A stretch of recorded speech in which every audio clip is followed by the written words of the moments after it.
Good afternoon. I wanted to thank everyone who's been here.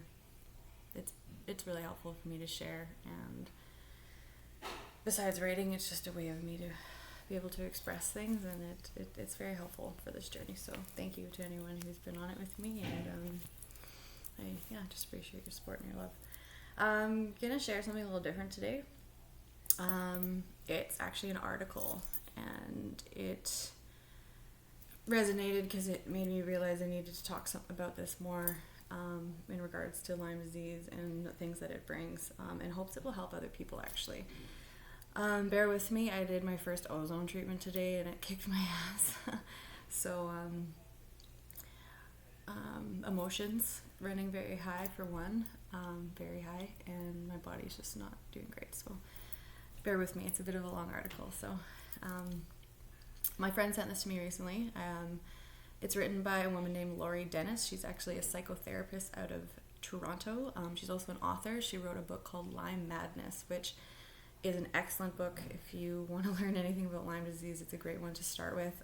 Her son actually lives with Lyme, and she takes you on the journey that they went through, and it's really well written. She comes from a mother's point of view, and she also actually was featured in the Monster Inside Me documentary that I've talked about a few times. If you haven't watched that yet, I highly recommend you do. And it's not just for anyone who has Lyme or knows someone with Lyme. It's just something that everyone honestly needs to see. And one of the things that I've been manifesting is this movie will just be mainstream one day, because it's very eye-opening, let's just say. So anyway, I'm going to read this article. Again, bear with me with words and stuff like that. My brain is not firing on all cylinders today. But treatment went well. I didn't get through the whole process, but it was good. It was good enough for this start. So anyway, here I go. Mad in America is the name of the website it's on. And the title, Lyme is all in your head. A wake-up call to mental health professionals. So again, this is kind of to anyone, especially if you've been dealing with mental health your whole life, mental health problems. All right. Every day in doctors' offices across the US, and as well as in Canada, the UK, Ireland, Amsterdam, Australia, Sweden, in 80 countries on every continent, chronic Lyme sufferers are being told that their debilitating, destructive, multi-systemic illness is nothing more than a small nuanced condition that is really just all in their head. For more than 40 years, mainstream medicine has kept chronic Lyme disease in the shadows. The disease itself, as well as the political machinations of this disease, plunges sufferers down a complicated, confusing, and terrifying abyss, a black hole of personal anguish, conflicting medical views, widespread corruption, and unrelenting healthcare navigation. Today, chronic Lyme disease has reached pandemic proportions, with a grossly underreported 300,000 cases in the US alone and millions suffering worldwide. This is a critical time for mental health professionals to step up for the sake of millions who are chronically ill, infirm, and medically abandoned. As mainstream medicine continues to turn its back, invalidating, denying, ignoring, and even mocking the sufferers of this really very real chronic illness, the mental health professionals has a moral and ethical obligation to create a system of care for those who are sick and dying, who are without medical support and are left to struggle entirely on their own. What we desperately need is a wake-up call to psychiatrists and all mental health care providers, asking you to become educated about this infectious disease and be aware that it must be used as a differential diagnosis. How have I come to know this Lyme world so intimately? For more than 4 years now, I have been immersed in the land of chronic Lyme, driven by my adult son's illness. I am a registered psychotherapist in a private practice in Toronto, Canada, where I support chronic Lyme sufferers firsthand. And I am the author of the newly released book, Lyme Madness, Rescuing My Son Down the Rabbit Hole of Chronic Lyme Disease. When we entered Lyme Land in October of 2012, when we were forced to go on a long, terrifying, and overwhelming medical odyssey, starting with a grueling 18-month journey into the offices of 20 medical specialists in New York City. each of whom missed my son's diagnosis altogether. This hero's journey required us to navigate my son's declining health issues entirely on our own. We were forced to do our own research and use our intuition, determine the diagnosis for ourselves, and then traverse the slippery slope of this foreign land, and an upside down, inside out, mad world where doctors are not there to support you or are not there to support you, save for a handful of believers. On this expedition, just like all Lyme sufferers and caregivers, we are forced to become our own microbiologist, neurologist, immunologist, gastroenterologist, infectious disease specialist, and so on, in order to map out a treatment plan, all without a GPS. I understand this so much. Our story is by no means unique. Most chronic Lyme sufferers are ill for months, years, or even decades before they come to understand the root cause of their disease. Most sufferers consult with a multitude of doctors only to have to figure it out for themselves. So this has now become part two of my mission, to educate my colleagues about the devastating neuropsychiatric, bio, psycho, social, and physical effects of this illness. When patients present with intractable depression, intractable anxiety, and a myriad of other symptoms, mental health professionals must consider that infectious disease can potentially be a root cause. It's not enough to only consider childhood trauma and when assessing mental health. It's no longer acceptable or appropriate to make a beeline to this prescription pad as the first line of defense. First, the potential underlying mechanisms of neurological inflammation, immunosuppression, and infectious disease need to be more widely considered. Chronic Lyme disease is a neurological, bacteria-driven, multi-system immunosuppressive post-sepsis illness. And it's a disease that for more than 40 years has been kept in the shadows by mainstream medicine, forcing sufferers to go it alone and navigate this life-altering illness without adequate support. Many are losing their health, their livelihoods, their relationships, their homes, and their dignity. Yes, it's true. Chronic Lyme disease is, in fact, in your head, but not in the way doctors intend that to mean. Contrary to medical consensus, chronic Lyme disease is not a made-up illness. It is not a case of malingeering, Munchausen, hypochondria, laziness, or craziness. Chronic Lyme disease is all in your head because it's primarily a neurological disease, wreaking havoc on your brain and your nervous system, as well as your heart, your liver, your kidneys, and so many other organs. Lyme disease patients can, and most often do, experience anxiety, depression, panic attacks, rage, attention problems, short-term memory, personality changes, mood swings, and learning disabilities.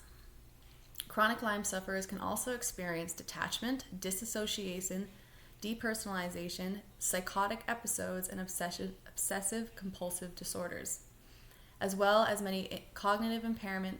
As with any cognitive impairment, chronic Lyme sufferers may have trouble keeping track of their daily tasks. They may lose things easily, including words and objects.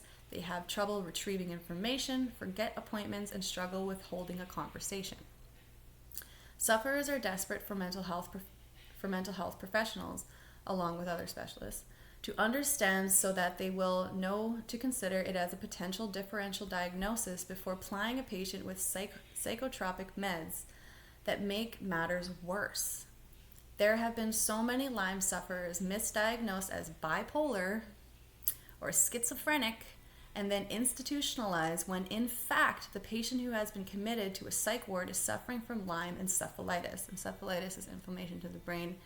Keep in mind, quick break, Lyme, like I've said, comes with numerous other infections. So for example, one of the ones that I successfully treated, we found out while I was here, is chronic cytomegalovirus. CMV causes a lot of inflammation in the brain, which could have, besides Lyme itself, could have been a huge factor in why I lost my marbles a couple years ago. Side note. Suicidal ideation and completed suicides are not uncommon among Lyme sufferers. I understand why this is the case, having personally witnessed the intolerable suffering of those who have wanted to end their lives. I have also read plenty of stories about those who have taken their own lives as a result of Lyme, stories that are heartbreaking and tragic and perhaps could have been prevented. Suicide is one of the biggest ways of dying from this disease, to be honest. It's quite awful.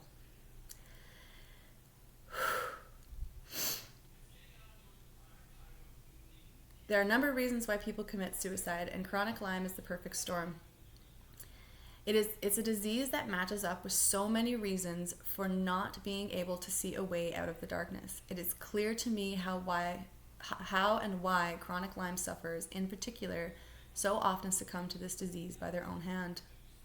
Anxiety and depression are commonly experienced neurological symptoms of Lyme. After all, with Lyme, the brain is inflamed and therefore subject to all sorts of neurological imbalances.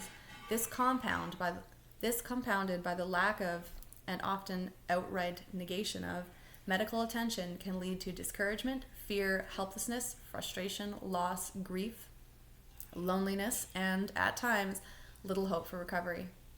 When an illness is chronic and there is unrelenting suffering and inadequate relief from the myriad of debilitating symptoms, anxiety and depression can become even more pronounced. Lyme depression is often intractable. That is, resistant to treatment. Lyme can also affect the endocrine system, potentially creating mood disorders. The collections of symptoms including brain fog, headaches, fever, joint pain, nerve pain, shakiness, instability, dizziness, vision and auditory disturbances, hallucinations, seizures, paralysis, and more. Yeah. Experience day in and day out can wear you down, making even the most resilient warriors eventually want out. Lyme sufferers are socially isolated, medically denied, crying out for help, and no one is listening. Family and friends don't know how to help. Some loved ones all but abandon the Lyme sufferer because they get fed up with the constant complaining and limitations. As doctors are showing Lyme sufferers the door, it becomes more and more difficult for loved ones to understand and support those with Lyme. Lyme sufferers feel like a burden.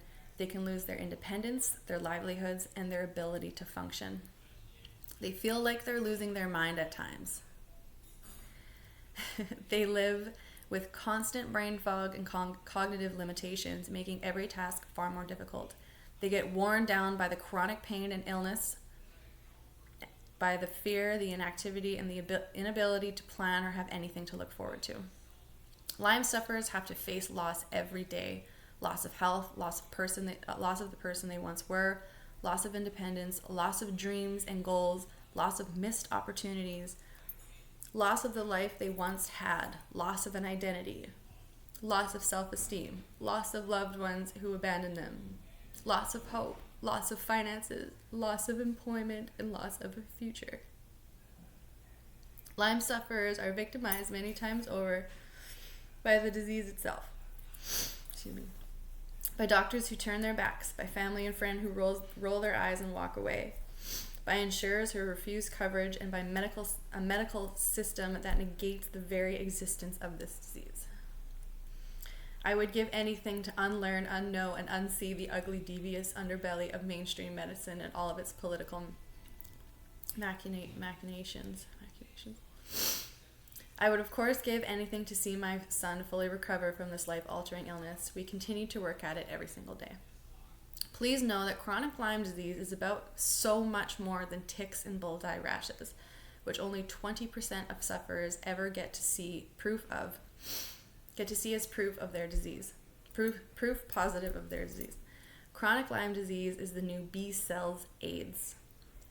If that's not madness enough, it is also known as the new great imitator, mimicking more than 350 medical conditions, including chronic fatigue syndrome, fibromyalgia, Alzheimer's, Parkinson's, rheumatoid arthritis, multiple sclerosis, and more. If chronic Lyme disease were just about ticks and rashes, those were simpler times when we thought this was the case. If all that I've shared about this disease is overwhelming, confusing, or frightening, you will understand why I called my book Lyme Madness. There is no other way to describe this journey that we've been forced to take. And as a therapist, an empath, and now a Lyme advocate, I know that it's my calling to tell this cautionary tale, to be one of the many voices out there working to wake up the world to what is happening. Make no mistake, healing from chronic Lyme is complex, multi-layered, do-it-yourself guessing game with a daily, sometimes hourly hyper-focus on what is causing the symptoms and how to best address them. And while my son has some very good non-mainstream doctors on board to help him heal, the constant shifts in his health require us to continue to be our own sleuths, researchers, doctors, and diagnosticians at all times. Several years later, we are still searching and filing away new ideas as my son's various symptoms wax and wane. Without question, this process is expensive and draining, as it requires throwing all kinds of stuff against the wall to see what may or may not stick. If the medical system would just do its job, the job that it's supposed to do by training and by the very meaning of the Hippocratic Oath, then perhaps this journey could be a little less do-it-yourself with a lot more certainty. My hope is that the blaming and discrediting of millions of patients worldwide ends now, and the mainstream medicine start to do its job and stop sick-shaming the sufferers with the statement that it's all in your head. As Dr. Kenneth B. Leinger, as a U.S. Lyme literate MD, one shining light in a small community of doctors who support and treat Lyme sufferers, says, "In the fullness of Lyme, the mainstream handling of chronic Lyme disease will be viewed as one of the most shameful episodes in the history of medicine, because elements of academic medicine, elements of government, and virtually the entire insurance industry have colluded to deny a disease. This has resulted in needless suffering of many individuals who deteriorate and sometimes die for lack of timely application of treatment or denial of treatment beyond some arbitrary duration." He has also generously reminded me, if it were not for mothers, we would be nowhere with Lyme disease. It is mothers concerned about their families, their children, that have sparked all progress in this field. That's because mothers know when their kids are suffering, even our adult kids. We must trust that it's not necessarily all in their head. Mental health professionals must trust this too. So, that is an amazing article, which is why I wanted to share it today. And honestly, if you're feeling called, please share it. Please share this video, because that's all too true, the whole thing. As a lot of people in my life know, my mental health has been horribly taken over by this illness over the last few years, especially. Today, I still have a lot of problems with it. When I'm doing treatment, for example, because of die-off, I deal with a lot of anxiety, paranoia, depression, irritability, rage, things that just aren't me. And for a lot of people, it can get very, very, very scary. My story from 2020 is not uncommon. A lot of people end up being institutionalized. A lot of people end up being diagnosed with numerous mental health issues and medicated, and they never get better. And yeah, so this is an awareness video today. And again, if you're feeling called, please share it. Share with anyone you know that may be struggling with mental health and they're not sure why. Because one big thing that I'm going to say, like in the article, ticks and bullseye rashes really have nothing to fucking do with this. You can get this disease in so many different ways. That's another day of talking, but because you don't see it doesn't mean it's not there. We found out recently I've had this disease for years, like since I was a small child, which we already figured because of my first symptom at 8. But we didn't see a tick. We didn't see bullseye rash. But keep this in mind too. Ticks are everywhere. It's a vector-borne disease. Ticks are everywhere. Ticks also latch onto birds. Birds fly. That's how things get moved around. So kamloops, yeah, they're everywhere. They're everywhere. So it's very common. But also keep in mind too, besides Lyme, infectious disease in general. Infectious disease. So any sort of infection that happens in the brain can cause significant mental health problems throughout life. And a lot of those aren't detected because mainstream doctors do not know a lot about infectious disease. I know that firsthand. I've flat out asked my neurologist, I've asked my general practitioner, and they go, no, we're not trained in that. So keep that in mind. If maybe you've been living your whole life thinking that you are schizophrenic or you're bipolar or you're whatever.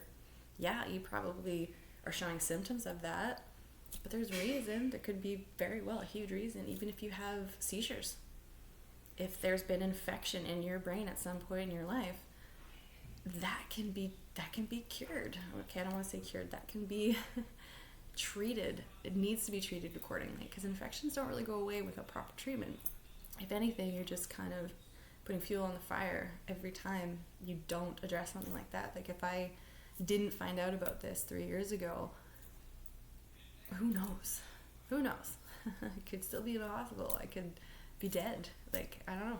But, you know, like I said before, I'm very grateful I'm here because I stood up for what I knew was right, and that's why I'm doing this. So, again, thank you to anyone who's been watching and for the messages. I've got lots of great messages from friends and family lately, so appreciate that because I'm going to be here for a while.